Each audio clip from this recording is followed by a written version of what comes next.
Jasmine Brooks believed in signs from the universe. When her alarm didn't go off, when the subway stopped between stations, when her favorite bagel shop ran out of everything except raisin, she knew the day would be terrible. What she didn't know was just how spectacularly terrible it would become. West. Tower Industries stood like a glass giant in downtown Seattle, reflecting clouds and ambitions in equal measure. Jasmine rushed through the revolving doors at exactly 8:47 a.m. EPS. 13 minutes late for the monthly company meeting. Her dark curls bounced wildly as she speedwalked toward the elevator. Balancing her oversized tote bag, her phone, and a large caramel latte that cost more than her lunch budget, the elevator doors began closing. Jasmine lunged forward with an athletic desperation that would have impressed Olympic coaches. Her hand caught the door. Victory surged through her chest. Then physics remembered it existed. Her bag swung forward. Her phone slipped. She grabbed for it. The coffee, forgotten and betrayed, launched itself through the air in a perfect arc of caffeinated destruction. Time slowed.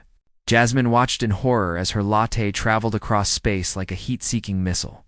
It found its target with devastating accuracy. A tall man in a charcoal suit who had just stepped into the elevator took the full impact across his chest. The liquid exploded against expensive fabric. Caramel and espresso created an abstract art piece on what was clearly a designer suit. The man stood perfectly still, coffee dripping from his tie onto Italian leather shoes. Jasmine's mouth opened, but no sound emerged. Her brain had short-circuited, somewhere between disaster and absolute mortification. The man in the suit, the stranger, looked down at his ruined suit. Then he looked up at Jasmine. His eyes were the color of storm clouds, gray and intense. Sharp cheekbones, strong jaw, dark hair styled with precision. He was handsome in that dangerous, untouchable way that made sensible women forget how to breathe. "I am so incredibly sorry," Jasmine finally managed, her voice climbing 3 octaves. "I didn't mean to attack you with coffee. It was an accident. A complete, horrible universe hates me. Accident."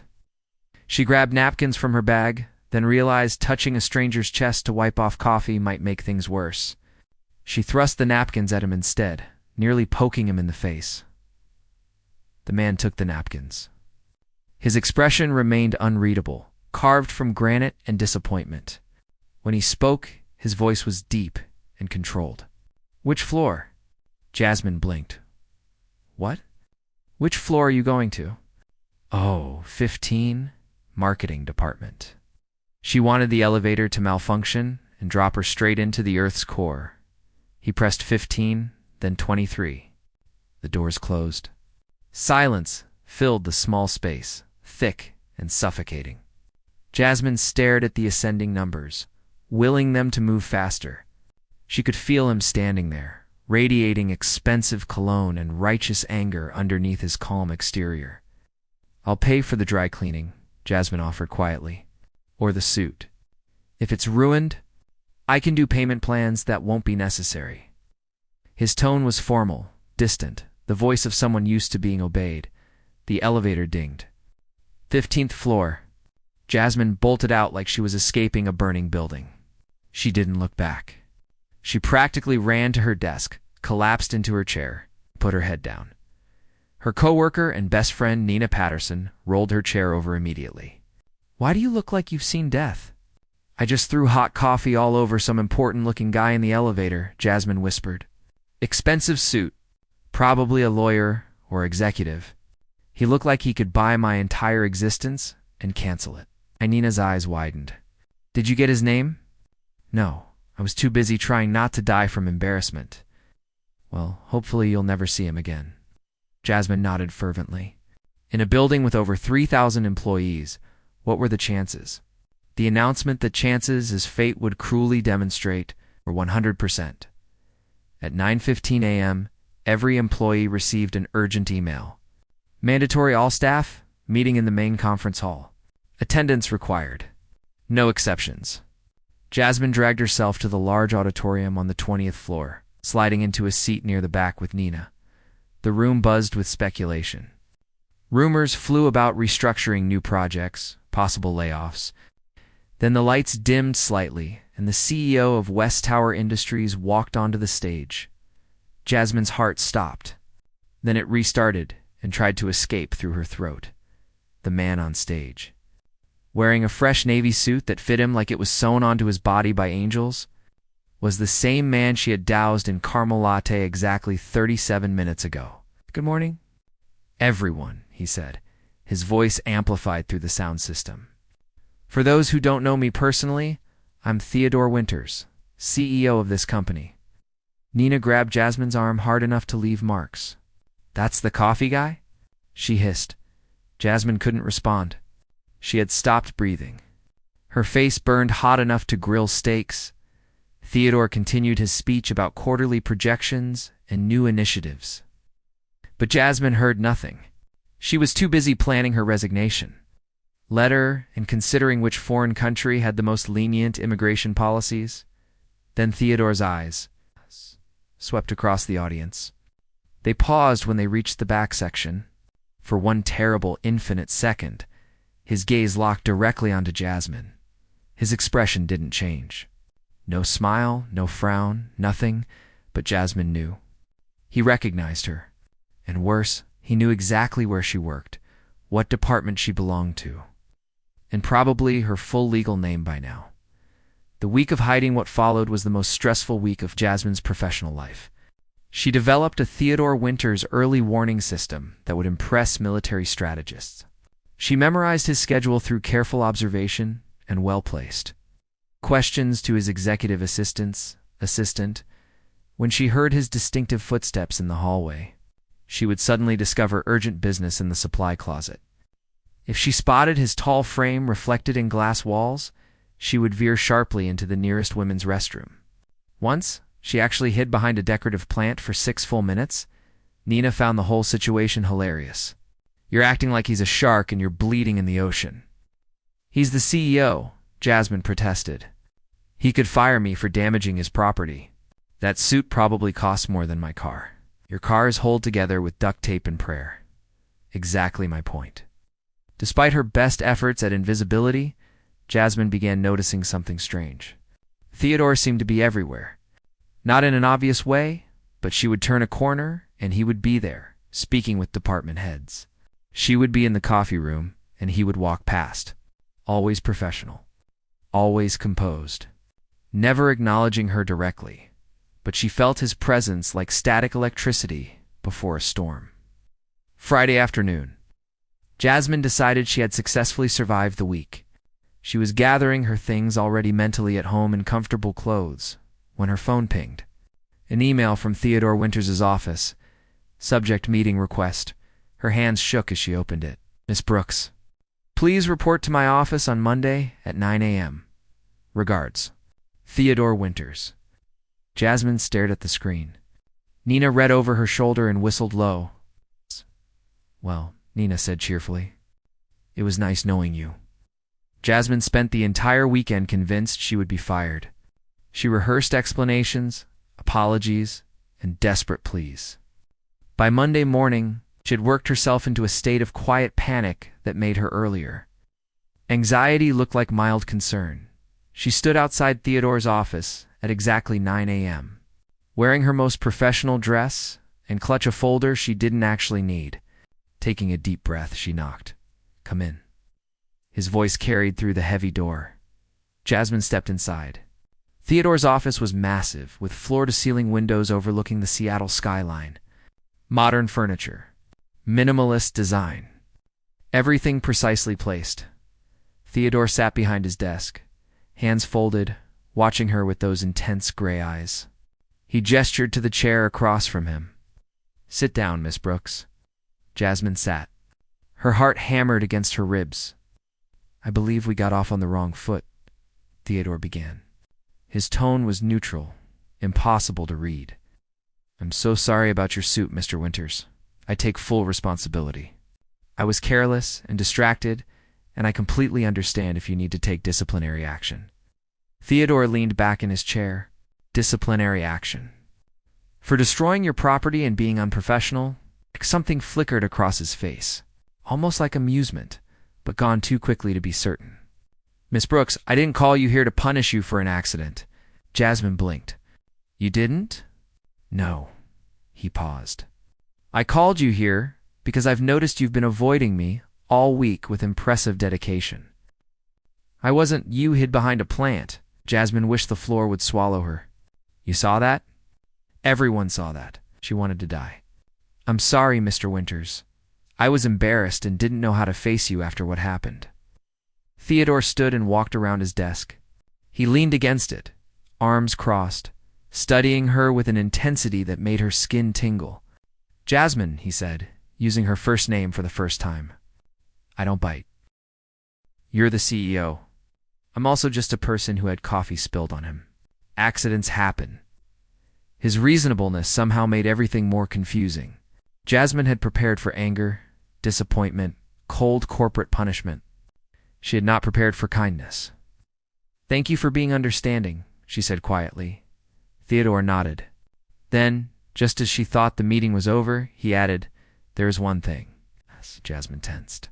"Yes, try not to assault me with any more beverages. My dry cleaner is starting to ask questions." Was that a joke? Did Theodore Winters, the notoriously serious CEO, just make a joke? A tiny smile tugged at Jasmine's lips despite her nervousness. "I'll do my best, sir." "Good." He returned to his chair, already turning his attention to the papers on his desk. "That will be all." Jasmine stood, relief flooding through her. She made it to the door before his voice stopped her. "Miss Brooks." She turned. "Yes." Theodore looked up from his work. His expression was unreadable again, but something burned in his eyes. Something that made her pulse quicken. "Welcome to West Tower Industries." 3 weeks passed since the disastrous elevator incident. Jasmine had finally stopped jumping at shadows and checking every corner for Theodore Winters. Life returned to its normal rhythm of deadlines, presentations, too many meetings that could have been emails. It was a Wednesday afternoon when everything changed again. Jasmine stood in the employee lounge on the 15th floor, waiting for the coffee machine to finish its gurgling symphony. Nina leaned against the counter beside her, scrolling through her phone. "So have you noticed how the Ice King has been around our floor more often?" Nina asked without looking up. Jasmine frowned. "Ice King. Theodore Winters. That's what people call him. Cold, distant, never smiles, never dates anyone from what I hear." Nina finally glanced up, her eyes sparkling with mischief. "But he's been on 15 at least 4 times this week. Marketing never gets CEO visits. Maybe he's interested in our campaigns." Jasmine grabbed her coffee mug. "Focusing on adding cream? Maybe he's interested in someone on our floor?" Nina wiggled her eyebrows suggestively. Before Jasmine could respond, 2 other women from accounting joined them. Rebecca and Sophie, both known for their love of office gossip. "You talking about Theodore Winters?" Rebecca asked excitedly. "Did you see him yesterday in the hallway? That man could make a paper bag look like haute couture." Sophie sighed dramatically. "Completely gorgeous and completely unavailable. It's tragic, really." Jasmine poured her coffee, trying to ignore the conversation. But Nina, being Nina, pulled her into it. Jasmine here had a private meeting with him a few weeks ago. 3 pairs of eyes turned to her with laser focus. Jasmine shot Nina a betrayed glare. "It was nothing," Jasmine said quickly. "Just a brief discussion about a work incident. Was he as intimidating up close?" Sophie asked, leaning forward eagerly. Jasmine thought about those gray eyes studying her, the way he had leaned against his desk with casual power. "He was professional and painfully attractive," Rebecca added. "Though I've never seen him with anyone. No girlfriend, no wife, nothing. He's been CEO for 2 years, and there's never been a single dating rumor." Nina tapped her chin thoughtfully. "You know what that means?" "What?" Sophie asked. "He's either married to his work, or—" Nina paused for dramatic effect. "He's not interested in women." The words hung in the air. Jasmine felt her stomach drop, remembering her own scattered thoughts over the past weeks. Theodore was impossibly handsome, always impeccably dressed.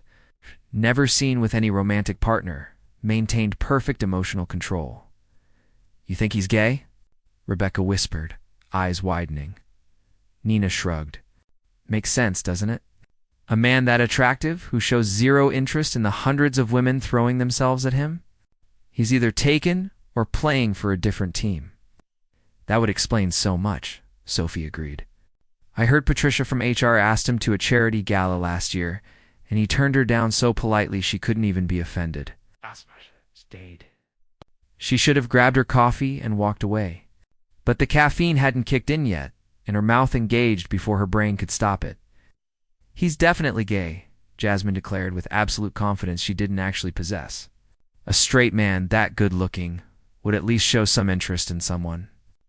But Theodore Winters is like a perfectly sculpted statue. Beautiful to look at, but completely untouchable. Trust me, I've been close enough to notice. The women nodded in agreement. Finding comfort in this explanation for why the most eligible bachelor in the company remained frustratingly single, it's always the gorgeous ones. Rebecca sighed. What none of them noticed was the reflection in the glass door behind them. What they didn't hear was the footsteps that had stopped just outside the lounge entrance. What they completely missed was Theodore Winters standing in the hallway. Close enough to hear every single word, the summons Jasmine returned to her desk feeling lighter. As if sharing the theory had released some pressure valve in her chest. She dove into work, preparing a presentation for a new client pitch. An hour passed in focused productivity. Then her phone rang. Internal number. Executive floor. Hello. This is Jasmine Brooks. This is Catherine from Mr. Winters' office. He would like to see you immediately. Jasmine's blood turned to ice water. Right now? Yes. 23rd floor. The line went dead. Jasmine stared at her phone. Nina, sensing disturbance in the force, rolled her chair over. Ow. What's wrong? You look like you've been summoned to the principal's office. I have been. Theodore wants to see me. Right now? About what? I don't know, but a creeping suspicion began forming in Jasmine's mind. The timing seemed too coincidental. She took the elevator up, her heart climbing faster than the floors. The executive level was quieter, more refined. Thick carpets absorbed sound. Original artwork hung on walls. Everything whispered power and money, Catherine. A woman in her 50s with kind eyes and perfect posture greeted her at the reception desk. Go right in, Miss Brooks. He's expecting you. Jasmine approached the large wooden door. She knocked twice. Enter. She pushed the door open.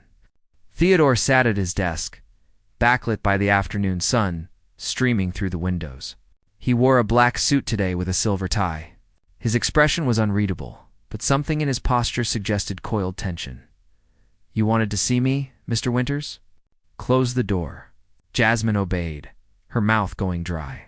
Theodore stood and walked around his desk with deliberate slowness.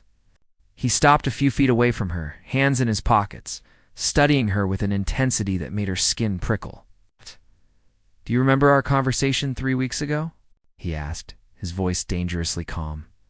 About the coffee incident? Yes, sir. I told you that you didn't need to be afraid of me, that I don't bite. I remember, yet I've recently learned that you've been making assumptions about my personal life. He tilted his head slightly.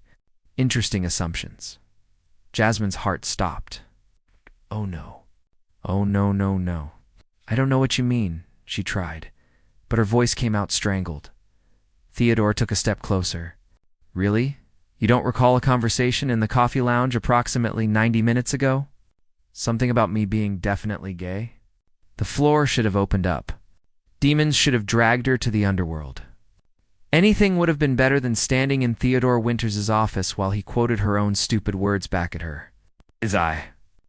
Jasmine's face burned hotter than the surface of the sun. That was just speculation. I didn't mean anything by it. Speculation. Theodore's jaw tightened. You were close enough to notice, you said. What exactly were you noticing, Miss Brooks? Jasmine wanted to melt into the carpet. I'm so sorry, Mr. Winters. It was inappropriate workplace gossip. I shouldn't have participated. I definitely shouldn't have offered an opinion about your personal life. No, you shouldn't have. He moved closer still. They were less than 2 feet apart now. But since you're so confident in your assessment, I'm curious. What led you to this conclusion? I'd rather not say I insist. Jasmine took a shaky breath. You're attractive, successful, always dressed impeccably. You've never been seen with anyone romantically. You turned down multiple women who showed interest. You're very controlled in private. Right. The words tumbled out in a rush. It seemed like the only logical explanation for why someone like you would be so completely unavailable. Someone like me. Theodore repeated the phrase slowly. It never occurred to you that perhaps I simply hadn't met anyone interesting enough in 2 years. In a building full of accomplished, beautiful women? No, his voice dropped lower. Not until 3 weeks ago. Jasmine's breath caught. What? The truth. Theodore stepped closer, eliminating the remaining distance between them. Jasmine found herself backed against the door, her heart hammering wildly. He placed one hand on the door beside her head, leaning in. His cologne wrapped around her, warm and woodsy with a hint of something spicy. Let me clarify something for you, Jasmine.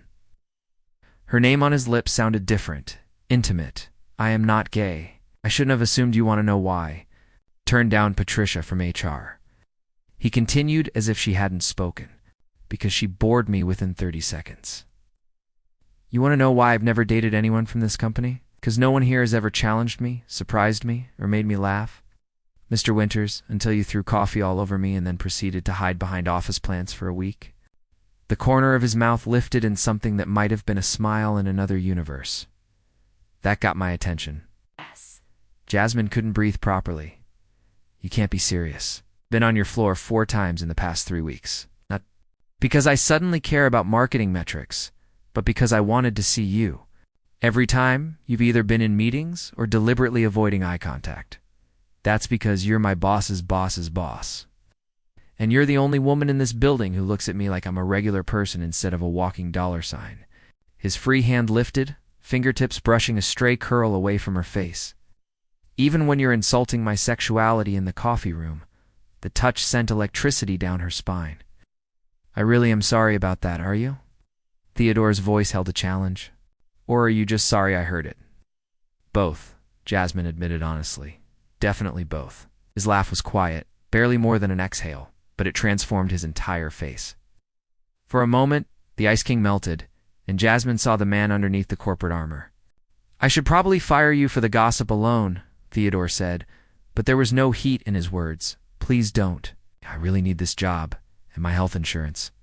I'm not going to fire you, Jasmine. His thumb traced along her jawline, a feather-light touch that made her knees weak. But I am going to prove your theory wrong. How? Instead of answering, Theodore leaned in. His lips brushed against hers, soft and questioning. Jasmine froze for half a heartbeat, her brain short-circuiting. Then her body made the decision her mind couldn't, and she kissed him back. The kiss deepened. Theodore's hand slid into her hair, while his other arm wrapped around her waist, pulling her flush against him. Jasmine gripped his suit jacket, holding on as the world tilted sideways. No. He kissed like he did everything else, with complete focus and devastating competence. When they finally broke apart, both breathing hard, Theodore rested his forehead against hers. Still think I'm gay? He murmured. Jasmine let out a breathless laugh. That theory has been thoroughly disproven. Good, he pulled back slightly, his gray eyes darker than before, filled with heat that made her stomach flip. Now we need to discuss what happens next. What do you mean? Theodore's expression grew serious. I don't do casual, Jasmine. I don't do temporary. If we pursue this, I need you to understand that I'm all in. We just kissed already. Planning a future? I've been planning since you assaulted me with caramel latte. He brushed his thumb across her lower lip. I know what I want. The question is whether you're brave enough to want it too. Jasmine's mind raced. This was insane. Theodore Winters, CEO of West Tower Industries, was standing in his office saying he wanted a relationship with her. The same man she had called gay less than 2 hours ago, the same man she had spent weeks hiding from. This could complicate things at work, she said, trying to think practically even as her body hummed with awareness of his proximity. It will definitely complicate things. Theodore didn't sugarcoat it. There will be policies to follow, HR meetings to attend, forms to file. People will talk. Some will say you slept your way up, even though you haven't and won't. That sounds terrible. It does. He tilted her chin up, forcing her to meet his gaze. But I'm asking anyway. Because the alternative is pretending I don't notice you. Pretending I don't think about you constantly. Pretending that kiss didn't just ruin me for anyone else. Jasmine's heart thundered. You barely know me. Then let me know you. It wasn't a plea. It was a statement of intent. Have dinner with me tonight, somewhere outside this building where I'm not your boss and you're not my employee. Just two people figuring out if this insanity between us is real. Every sensible part of Jasmine screamed that this was a bad idea. Office romances were complicated. Power dynamics were dangerous. She had only worked here for 8 months. This could destroy her career before it really started. But then she looked at Theodore. Really looked at him. Saw the vulnerability hidden beneath his confident exterior. Saw the hope mixed with caution in his eyes. Saw a man who had everything except someone who saw him for who he actually was. Okay, Jasmine heard herself say dinner. But somewhere casual. I can't afford fancy restaurants, I'll pay. Absolutely not. We split the bill or I don't go. Theodore's smile was slow and devastating. You're going to be difficult, aren't you? Probably good. He finally stepped back, releasing her from his magnetic pull. I like difficult. Jasmine smoothed her dress, trying to recover some professional composure. Should I go back to work now? Yes. And Jasmine. He waited until she looked at him. No more gossip about my personal life. Promise. And no more hiding. Shh. She nodded, hand on the doorknob. But before she left, curiosity got the better of her. How did you even hear us in the coffee room? Theodore's expression turned mischievous. I was walking past. You weren't exactly whispering. Mortification washed over her again. How much did you hear? Enough to be thoroughly insulted and oddly flattered. He returned to his desk, picking up a pen as if they hadn't just rearranged the entire universe between them. 7 o'clock, I'll text you the address. You don't have my number. I'm the CEO, Jasmine. I have everyone's number. At her alarmed expression, he added HR directory. Nothing creepy. She laughed despite herself and slipped out of his office. Catherine looked up with a knowing smile that suggested she had heard at least some of what transpired. Jasmine walked quickly to the elevator, her lips still tingling, her mind spinning. When she returned to her desk, Nina pounced immediately. What did he want? Jasmine sat down, trying to appear normal, even though normal had just been kissed into oblivion 23 floors up. Just some feedback on a project. You're lying. You have that look. What look? The look of someone whose world just got turned upside down. Jasmine turned to her computer, hiding her smile. I have no idea what you're talking about. But that evening, as she stood in front of her closet, trying to figure out what one wore to dinner with a CEO who had just proven he was very much not gay, Jasmine couldn't stop smiling. Her phone buzzed with a text from an unknown number. Antonio's 7 p.m. It's Italian and casual, and Jasmine.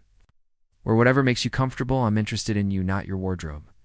Theodore, she saved his number, her heart doing complicated acrobatics. This was crazy. This was dangerous. This could end in spectacular disaster. But as she pulled out her favorite blue dress, the one that made her feel confident and beautiful, Jasmine realized she didn't care. For the first time in her life, she was going to be brave enough to take the leap. Antonio sat tucked between a bookstore and a flower shop in a quiet neighborhood far from the downtown business district. String lights hung across the outdoor patio, casting warm, golden glows over red-checkered tablecloths. The smell of fresh basil and baking bread drifted through the evening air. It was charming, intimate, and refreshingly normal. Jasmine arrived 5 minutes early, her nerves doing complicated gymnastics in her stomach. She had changed outfits 3 times before settling on a simple blue dress that Nina had approved via frantic video call. Her dark curls were loose around her shoulders, and she wore minimal makeup because heavy foundation made her feel like she was wearing a mask. She spotted Theodore immediately. He sat at a corner table on the patio, and for a moment, she barely recognized him. Gone was the severe CEO and his armor of expensive suits. Instead, he wore dark jeans and a gray Henley that hugged his shoulders in ways that should be illegal. His hair was slightly less perfect, as if he had run his hands through it. He looked younger, more approachable, devastatingly handsome in an entirely different way. He stood when he saw her. and that small gesture of old-fashioned courtesy made her heart skip. "You found it okay?" Theodore asked as she approached. "GPS is a miracle of modern technology." Jasmine sat down, accepting the menu he handed her. "This place is lovely. How did you find it?" "My sister recommended it. She lives a few blocks away." He smiled, and it was remarkable how different he looked when he actually smiled. "She also threatened to disown me if I took you somewhere pretentious on a first date." "You told your sister about me?" "I mentioned I was having dinner with someone interesting. She extracted the rest through interrogation techniques that would make intelligence agencies jealous." Jasmine laughed, some of her nervousness dissolving. "Should I be worried?" "Probably. Claire has already decided she likes you based solely on the coffee incident." Theodore's eyes held warmth she had never seen in the office. "She thinks anyone who accidentally assaults me with beverages deserves a medal." A waiter appeared, taking their drink orders. Jasmine chose red wine, needing something to calm her jangling nerves. Theodore ordered the same, which somehow felt significant, like they were already finding common ground. When the waiter left, silence stretched between them. Not uncomfortable, but weighted with everything unsaid. "This is strange," Jasmine finally admitted. "Seeing you outside the office, you look different." "Different how?" "More human. Less intimidating." She paused. Though still very intimidating, Theodore leaned back in his chair, studying her with those intense gray eyes. "You intimidate me too?" "That's impossible. I'm a junior marketing coordinator who hides behind plants. You're also the only person in 2 years who has treated me like a regular person instead of a title." "Do you have any idea how rare that is?" Jasmine sipped her wine, considering. "I imagine being CEO is lonely." It is Theodore's honesty surprised her. "Everyone wants something. Access, advancement, approval. Even my friends from before treat me differently now. Like I'm made of glass or money instead of flesh and blood." "Is that why you've never dated anyone from work?" "Partially." Traced the rim of his wine glass with one finger. "Also because mixing professional and personal rarely ends well. Which is why I spent 3 weeks trying to convince myself that what I felt about you was just curiosity or attraction that would fade." "Did it fade?" "No." His gaze locked onto hers. "It got worse. Every time I saw you in the hallway, every time I heard your laugh from someone's office, every time you deliberately avoided looking at me." A slight smile curved his lips. "And then you called me gay, and I realized I was done pretending." Heat rose in Jasmine's cheeks. "I'm never going to live that down, am I?" "Probably not." Stories over pasta their food arrived. Jasmine had ordered mushroom ravioli. Theodore chose seafood linguine. They both pretended not to notice when their knees bumped under the small table. The wine loosened their tongues. The conversation flowed easier than Jasmine expected. She learned that Theodore had a younger sister, Claire, who was a veterinarian with strong opinions about everything, that his parents had divorced when he was 15, and he had essentially raised Claire while their mother worked 3 jobs, that he had built West Tower Industries from a struggling startup into an industry leader over 7 years, sacrificing relationships and sleep in equal measure. "I missed Claire's college graduation because of a merger meeting." Theodore admitted, his expression shadowed with regret. "She said she understood, but I saw the disappointment. That was 2 years ago. I've been trying to prove I'm more than just work ever since." "Is that why you're having dinner with me?" Jasmine asked softly. "Trying to prove something?" "No." Theodore set down his fork, giving her his complete attention.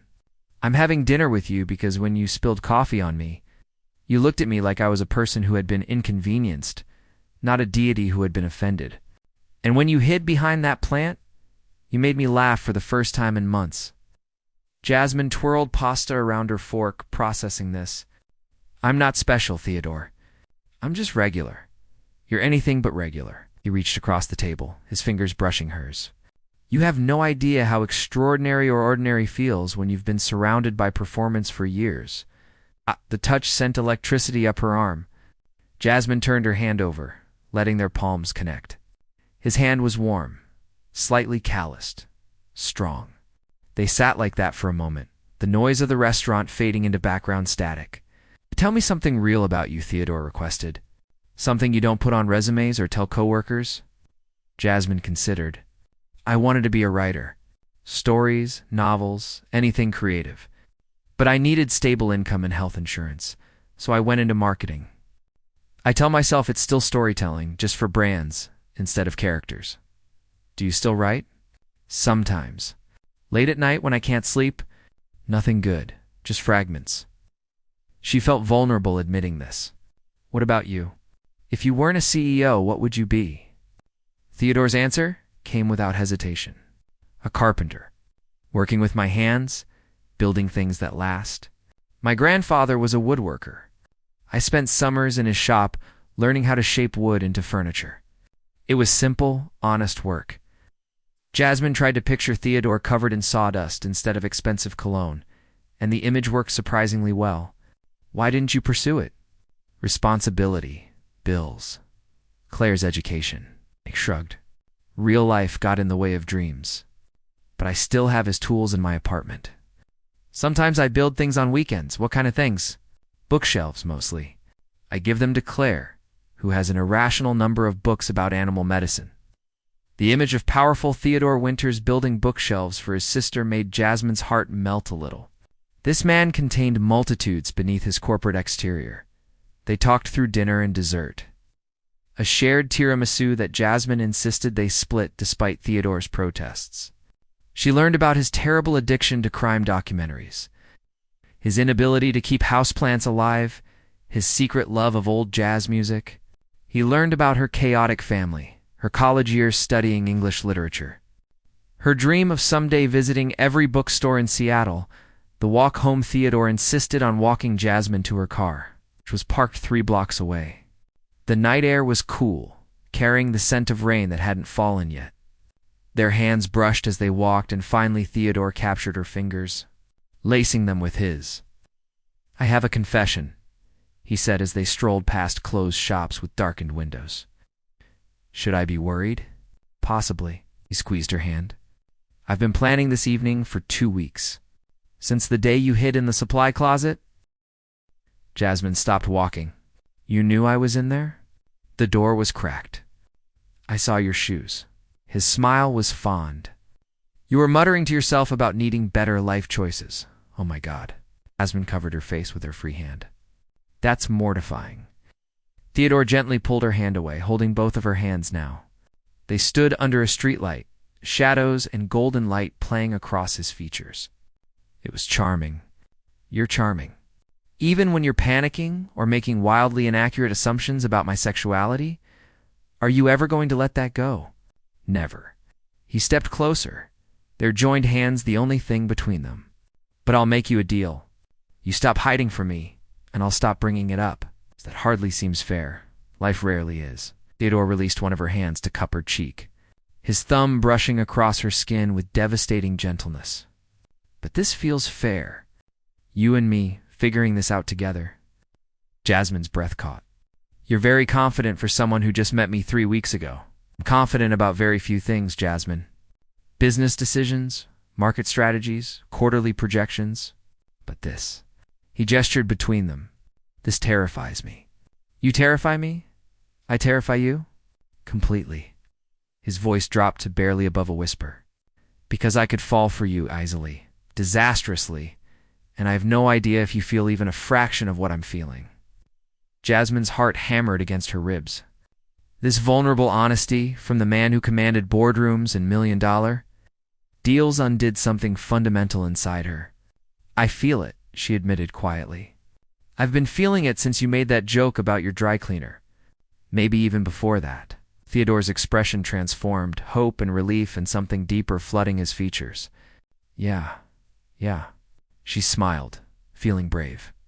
Though I'm still processing that the Ice King has a carpentry hobby and watches crime documentaries. The Ice King? That's what everyone calls you at the office, he groaned. I'm aware. HR thinks it's because I maintain professional boundaries. Claire thinks it's because I have the emotional expression of a glacier. You're not cold. Jasmine rose on her toes slightly, closing the distance. You're just careful about who you let see the warmth. Only you, Theodore murmured against her lips. Only you get to see it. The kiss was different from the one in his office. Slower, deeper, weighted with promise instead of desperate proof. His arms wrapped around her waist, pulling her close. Jasmine's hands slid up his chest to his shoulders, feeling solid muscle beneath soft cotton. The world narrowed to just them, the streetlight. The smell of approaching rain when they broke apart, both breathing hard. Theodore rested his forehead against hers. "Come home with me." Jasmine's eyes widened. "Theodore, not like that." He laughed softly. "Well, eventually like that if you want, but tonight I just mean come see my apartment. Meet the bookshelves I've built. Let me make you terrible coffee because I only know how to use an espresso machine and I'll inevitably mess it up." It was such a simple request, but it felt monumental. Going to his home, entering his private space, crossing that invisible line from public date to private intimacy. "Okay," Jasmine heard herself say, "but I'm driving myself. I'm not ready to be completely spontaneous. Fair enough?" Theodore pulled out his phone, typing quickly, "I'm sending you my address. It's about 15 minutes from here. Apartment Theodore." As apartment occupied the top floor of a converted warehouse, overlooking Elliott Bay, floor to ceiling. Windows revealed the Seattle skyline glittering like fallen stars. The space was open, modern, but warmer than Jasmine expected. Hardwood floors, exposed brick walls, comfortable furniture that looked used rather than decorative, and everywhere. Bookshelves. Beautiful. Handcrafted bookshelves filled with everything from business texts to mystery novels to what appeared to be an entire shelf dedicated to books about woodworking. "You weren't kidding about the carpentry," Jasmine breathed, running her hand along a shelf. The wood was smooth, perfectly joined, clearly made with skill and care. "I don't joke about woodworking." Theodore shrugged off his jacket, hanging it on a hook by the door. "Coffee? Wine?" "Water. Water is fine." While he went to the kitchen, Jasmine explored. She found a telescope by the window, framed photos of Theodore and Claire at various ages, a vintage record player with a collection of jazz albums. The apartment told stories his office never could. Theodore returned with 2 glasses of water, found her examining a photo of him covered in sawdust, grinning at the camera. "That was last year. I was building a dining table for Claire's new house. You look happy." "I was." He set down the glasses, coming to stand beside her. "I am. When I'm building things, I forget about profit margins and board meetings. It's just me and the wood and the work." Jasmine turned to face him. "You should do it more. I should do a lot of things more." And his hands found her waist, pulling her closer. "Like this." They kissed again, and this time there was no hesitation. No audience. No need to rush. Theodore's hand slid into her hair, tilting her head for better access. Jasmine gripped his shirt, feeling his heart race beneath her palms. They moved backward, Theodore guiding her toward the couch. They collapsed onto it in a tangle of limbs and breathless laughter. Jasmine ended up half in his lap, his arms wrapped securely around her. "This is insane," she whispered against his neck. "Completely insane," Theodore agreed, his voice rough. "We're going to have to tell HR, file disclosure forms, deal with gossip and speculation. People will say terrible things about me. They will." He pulled back to look at her, his expression serious. "I can't protect you from that, but I can promise I'll stand beside you through it. No hiding, no pretending, no being ashamed." Jasmine studied his face, seeing the determination there. "You mean that?" "I never say things I don't mean." His thumb traced her jawline. "I want this, Jasmine. I want you, but only if you're certain. Because once we cross this line at work, there's no going back to how things were." It was the moment of truth. Jasmine could retreat, claim it was all too fast, too complicated, too risky. She could protect her career, her reputation, her carefully constructed safety. Or she could be brave. "I'm certain," she said firmly. Terrified, but certain. Theodore's smile could have powered the entire city. "Good, because I've been half in love with you since you called me gay in the coffee room." Jasmine laughed, the sound bright and genuine. "That's a weird origin story for a relationship." "We're a weird couple." He kissed her nose, her cheek, her lips. But I wouldn't change a single moment. They spent the rest of the evening curled on his couch, talking about everything and nothing. Theodore showed her the dining table he was currently building, explaining wood grains and joinery techniques with an enthusiasm that made him seem younger. Jasmine told him about the novel she had started 3 times and never finished, about her dreams of someday publishing something real around midnight. Theodore called her a car service, refusing to let her drive home tired. "Text me when you get home safe," he instructed. Walking her to the elevator. "You're bossy outside the office, too," Jasmine teased. "Only about things I care about." He kissed her one last time, slow and lingering. "Sleep well, Jasmine."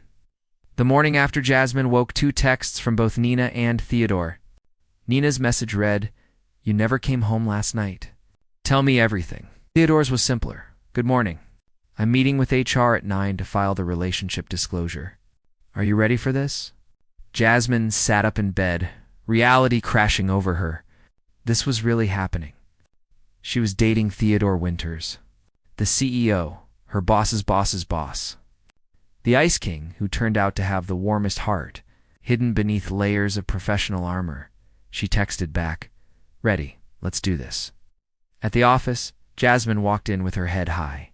She went straight to HR, where Theodore was already waiting outside the office, 2 coffee cups in hand. He handed her one, his expression serious, but his eyes warm. "Caramel latte," he said. "I figured it was symbolic." Jasmine laughed despite her nerves. "You remembered?" "I remember everything about you." They filed the paperwork together, answering questions about reporting structures and potential conflicts of interest. HR assured them that as long as Jasmine wasn't in Theodore's direct reporting chain, which she wasn't, the relationship was permissible but required documentation. When they emerged from the office an hour later, the secret was officially out. By lunch, it would be all over the company. The gossip would be brutal, the speculation worse. But as Theodore walked Jasmine back to her floor, his hand brushing hers in the elevator when they were alone, she found she didn't care. Let them talk. Let them speculate. She knew the truth. Theodore Winters wasn't the Ice King. He was a man who built bookshelves for his sister, who had sacrificed his dreams for responsibility, who kissed like he meant it and loved with his whole heart. And somehow, impossibly, he had chosen her. "Lunch later?"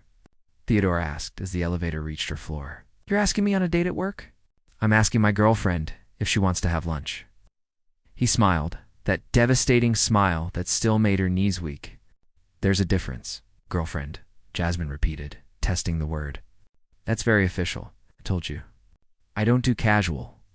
The elevator doors began to close, but he held them open. "So yes or no to lunch?" "Yes," Jasmine said, stepping out. "But we're splitting the bill, stubborn woman. You knew that when you pursued me." Theodore's laugh followed her down the hallway, warm and genuine. Jasmine returned to her desk where Nina was practically vibrating with curiosity. Spill everything now. Jasmine sat down, unable to stop smiling. "Remember when I said Theodore was definitely gay?" "Oh no. Oh yes." Jasmine pulled up her emails, trying to focus on work. "I was spectacularly, completely, embarrassingly wrong." Nina's shriek of laughter drew attention from half the floor, but Jasmine didn't care. She had been wrong about many things. Wrong about Theodore being cold, unavailable, untouchable. Wrong about needing to hide or protect herself. But she had been right about one thing.